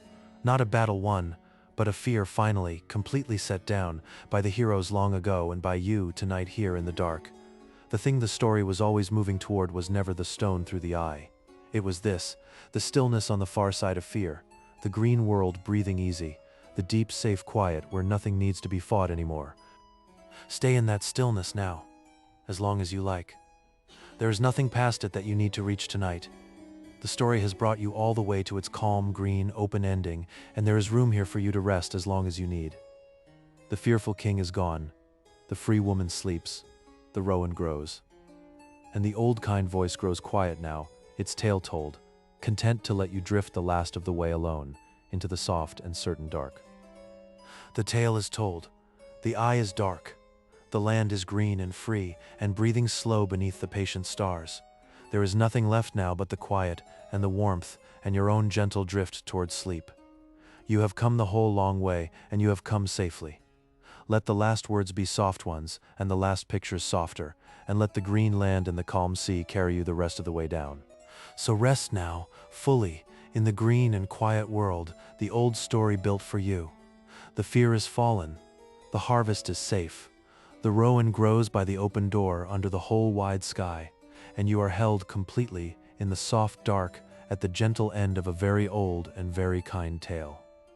There is nothing more to do and nowhere more to go. Only sleep, waiting for you gentle and near. Let it come. The story will keep. It always has. Let us gather softly what this old tale has given us. At its heart sits one image, a great eye, kept chained, that destroys whatever it sees. Hold that picture gently. It has more to say than a giant in a story. The eye is fear itself, the gaze that withers what it falls upon. We all carry a little of it. The look that expects the worst. The watching that guards instead of welcomes. And like Balor's eye, it is heaviest for the one who holds it, not the one it falls upon. And the Tower of Glass is the second great symbol. The prison fear builds, believing it offers safety. Balor caged his daughter to feel safe, and made instead the very room his undoing was conceived in. The walls we raise against the future often shape the future we feared. The Irish who first told this knew towers and frost and lean years intimately. To them, Balor was the killing cold of a bad season given a face, and the comfort of the tale was simple. The cold can be met, and the spring always, always comes. Then there is the child cast to the sea who lives, the deepest symbol of all. It says the thing fear tries to drown does not stay drowned. The future cannot be prevented, it can only be met, and the heir always, somehow, comes home. And against Balor stands his quiet opposite, not Lugh, but Birog. The old druidess met the same prophecy the king did. He answered it with chains. She answered it with a warm mantle and an ordinary loving life. Two ways of meeting the future, only one of them worked. The deepest truth sits there, between the king and the druidess. What destroyed Balor was never the grandson. A grandson is not evil. The future is not evil. What undid him, slowly across a whole life, was his terror of it. He was not killed by Lugh. He was killed by his own fear, wearing Lugh's face. Lugh shows the other half of the truth. His real gift was never the sling, or even all his many skills. It was the way he looked at frightened people and saw them brave until they became it. His power was a kind of sight. He kindled what he gazed upon, where Balor withered it. So the whole tale is a contest between two ways of looking, the eye that kills what it sees, and the gaze that calls it forth. One withers, one kindles, and the old story quietly hopes you will notice that you carry both, and that most days you get to choose which eye to open.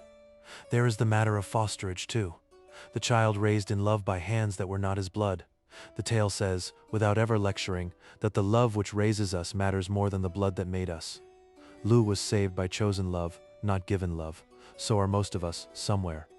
And Ethniu carries the quietest meaning of all. She had the longest sorrow and the softest triumph. She teaches that freedom, once truly lost and won back, is never ordinary again. The open door, the chosen tree, the walk on the shore. To her, these were everything. Perhaps they are to us too, if we remember to notice. The same rowan grew in her prison, and by her free door, the same tree, meaning opposite things. The story understood that a prison and a home are not always different walls.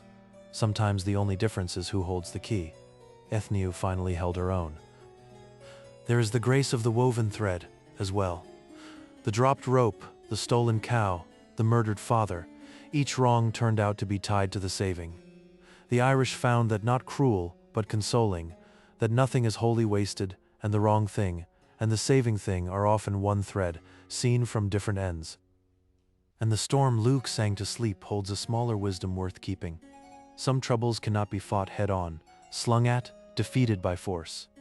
They are made of wind and rhythm, and they yield only to patience and music and a softer kind of strength. Not every darkness wants a stone. Some want a song. The deepest comfort the tale offers is this: even the monuments of fear do not last. The tower fell, the chains rusted, the eye was buried and forgotten, but the harvest still came, the rowan still buried. The things fear tried to cage outlived the fear itself. Life is patient. Life outlasts what tries to stop it. That is why a story this old still matters. It is not really about a giant or a magic eye. It is about the fear we hold too tightly, and the love that answers it better than any wall, and the future that comes anyway, kindly no matter how hard we try to cage it. Maybe there's a tower in your own life, something built out of fear that was meant to keep you safe and only kept you small. The story does not scold you for it. It only shows gently that the door can open, that the rowan can be planted in the free air, that the key, in the end, is yours. And maybe there's a gaze, too, you could soften on a tired friend, on a frightened stranger. On your own reflection at the end of a long day, the story would say, choose the kindling eye over the withering one, see the best, and your seeing helps make it real. That is Lugh's true gift, and it can be yours. These are the gifts of the tale, gathered and quiet, the fear that destroys its holder, the love that answers it best, the future that comes home anyway, the freedom that is never ordinary again, and the two ways of looking, withering and kindling, that we each choose between, most days more often than we know. Hold whichever gift you like as the night deepens. You need not keep them all. Take the one that fits tonight, and let the rest sink softly into the green hills with the story. The meaning is told now, only the gentle goodnight remains. Let your breath slow, and let the old tale carry you the last of the way. This old story did not stay in the past. It sank into the land of Ireland and stayed there. Along the wild northern coast, there are headlands and a great sea cliff the people still call by Balor's name, where they said his fortress once stood. The Irish kept their tales not only in memory and ink, but underfoot, in the names of cliffs and plains and wells.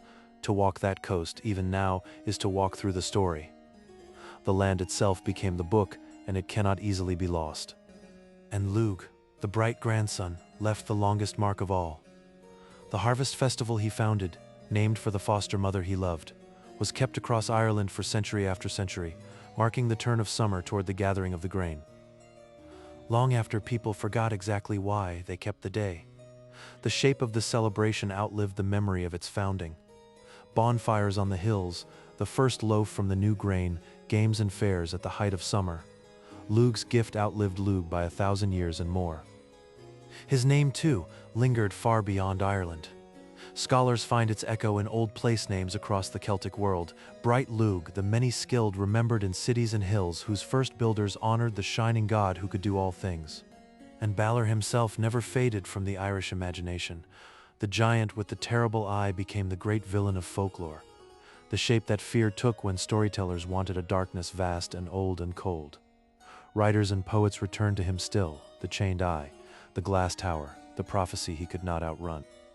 You can feel his shadow in stories told long after, in every tale of a single terrible eye, of a fortress of glass, of a tyrant who tries to drown the child who will replace him. The old patterns ripple forward through the centuries, often unrecognized, carrying Balor's shape into worlds he never knew. That is the strange afterlife of a myth. It outlives its tellers, its language, even its gods. The bright folk are long gone from the green hills, if they were ever there at all.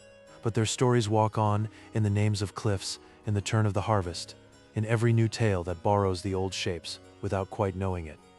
And tonight, the story walked a little further still, into your room, into the dark, into one more quiet mind at the end of one more day. You are part of its long afterlife now. You received it the way countless others did, and simply by listening, you kept it alive a little longer. So the legacy of Balor's eye is not really the giant, or the war, or even the bright young hero. It is the telling itself, passed gently from voice to voice across 3,000 years, all the way down to this quiet night. And now the telling is nearly done, only the soft goodnight remains. Let us turn to it slowly, and gently close the book. The story is told now. The eye is dark. The green land rests beneath the patient stars, and so, soon may you. Let your breathing slow to the rhythm of the sea on the shore, in and out. Nothing left to fear, nothing left to do. Next time, somewhere warmer, older. A different sun, a different shore, and a fire that does not go out. Something is waiting out there in the dark. You can almost feel its warmth. But not tonight. Tonight, just rest. We'll be here when you're ready. Another old story, another quiet night like this one. The fearful king is fallen. The free woman sleeps beneath the open sky. All is well now. All is quiet. The rowan grows by the open door under the whole wide sky. Free and safe and unafraid, like you now.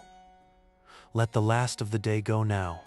Set it down on the green shore with everything the story laid to rest. There is nowhere you need to go. Nothing more to hold. Only the soft dark and the patient stars and sleep. Good night. The story will keep, it always has. Sleep now gently, under the same patient stars. Good night.